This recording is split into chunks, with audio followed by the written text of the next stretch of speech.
A Truly Beautiful Mind by Albert Einstein. When Einstein was born, no one thought that he would become one of the greatest thinkers of our time.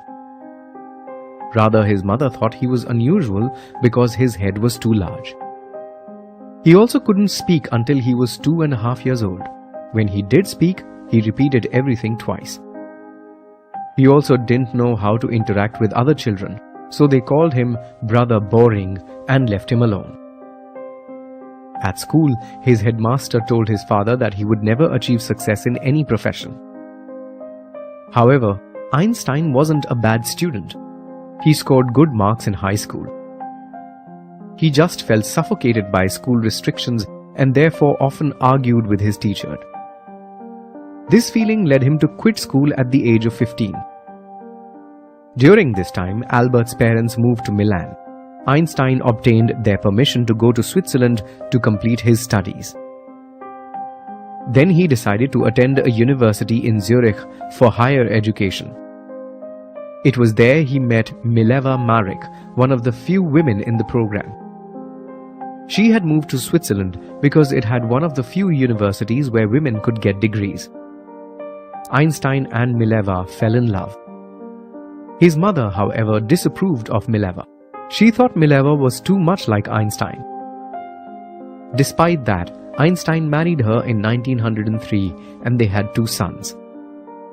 However, a few years later they divorced. Einstein married his cousin Elsa the next year. While these personal events were going on, Einstein had completed his studies. He started working as a teaching assistant. He also gave private lessons. Finally, he took a job as a technical expert in a patent office. While he was supposed to be working, he developed his own ideas. This led to the publication of his general theory of relativity, which proposed that time and space weren't fixed entities. It was successfully proven in 1919.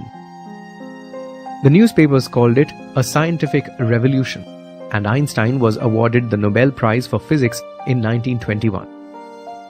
When the Nazis came to power in 1933, Einstein emigrated to the United States.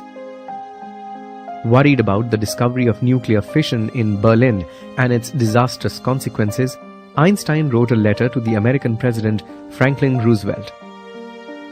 This led to Americans developing their own atom bomb and bombing Nagasaki and Hiroshima.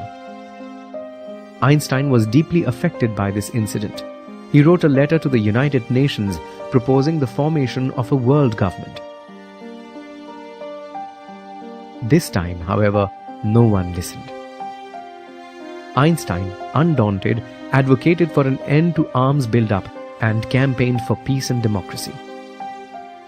So, upon his death, he was not only known as a scientific genius, but also as a visionary and a world citizen.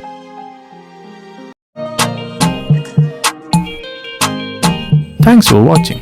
Please do subscribe to our channel.